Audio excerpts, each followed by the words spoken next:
Hey, you guys, welcome back. And we're talking about productivity right now. Last week, I shared with you that I'd been going 90 to nothing for a while and that my inner wisdom was telling me it's time to slow down. And I shared with you my belief that slowing down is actually a really vital component of being effective and productive in life.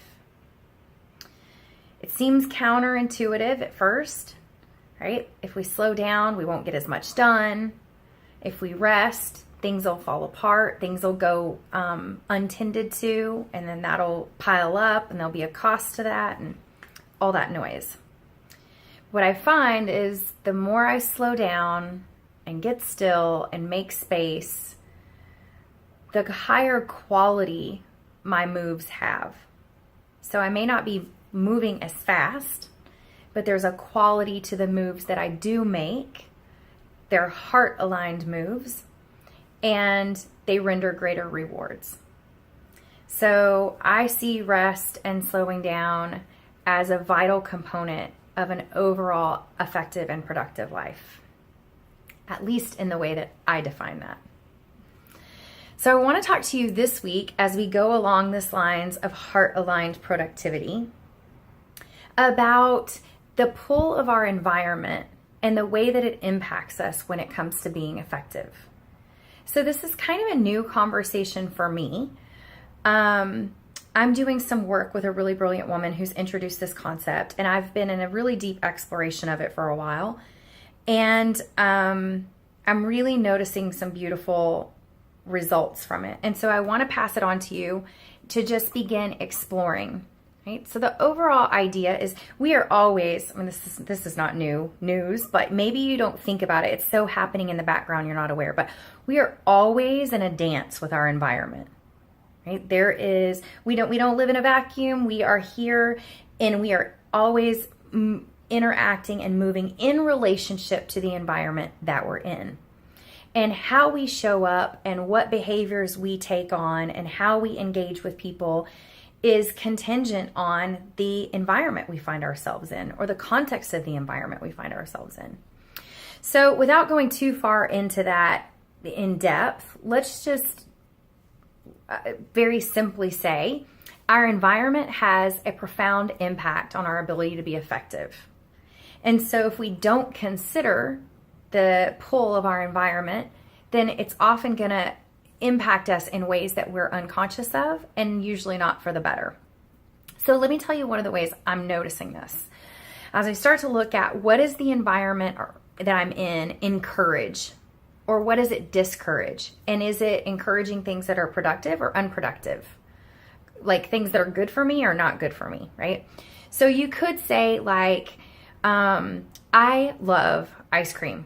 Like it's my favorite indulgence. And so I know if I have ice cream in my freezer, I will eat it pretty much every night until it's gone.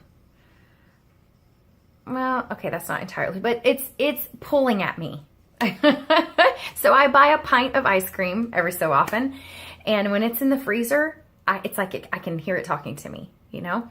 So that's going to impact that's pulling at me. Now, it's not that there's not a problem with that unless I don't want to eat ice cream, unless eating ice cream several times a week is counterproductive to the results I want, which at some point it starts to be counterproductive, right? It's like, oh, I can't eat that much ice cream.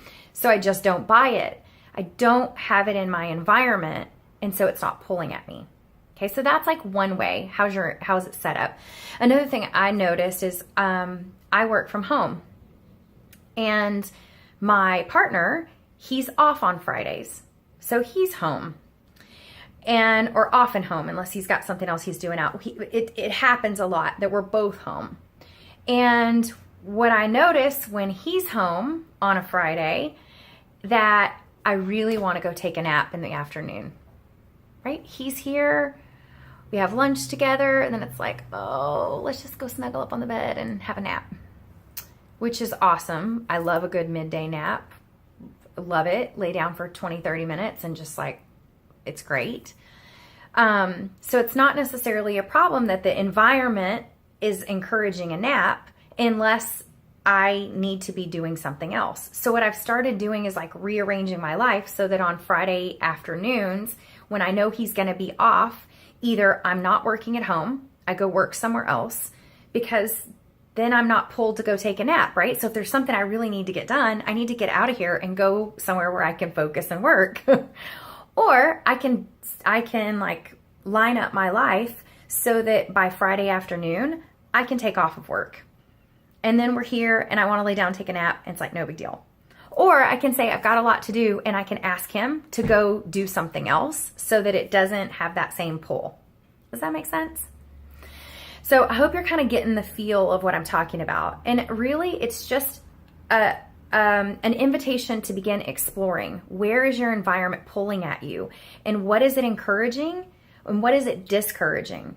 Because then you can begin to move around some pieces or make some adjustments so that it's encouraging the kinds of things you really want. I'll give you one more example as we finish. I recently started putting my phone outside of my bedroom at night. I was finding that in the morning when my alarm goes off quite early at 5:30, it's early for me, that I was waiting, 20 minutes to get out of the bed, or 10, I would like hit the snooze and then lay there and hit the snooze. And then I'd get up 20 minutes later and I'd have less of my morning for my quiet time and the things I like to do. And so I switched it up and I put my phone in the bathroom next to. So I can't just reach over and grab my phone. So when my alarm goes off in the morning now, I physically have to get out of the bed to go turn it off. And if I get out of the bed to turn it off, I'm not going to go crawl back in my bed. Because the truth is, I want to get up. I want to have my quiet time to write and meditate before I start my day. And I love that time. But I just also really love my bed, So moving the phone, or you could say changing up the environment, and now my environment encourages me to get out of bed instead of making it easy for me to stay in bed. Right? So play around with it, see what you got. Just see, like, what's my environment encouraging or discouraging, and how might I play with it? What could I change up to help encourage more of what I want? The kind of effectiveness and productivity that really matches what my heart desires. And as always, I'd love to hear from you. What'd you do? What'd you change? How'd it work? And we'll see you next week as we continue the conversation.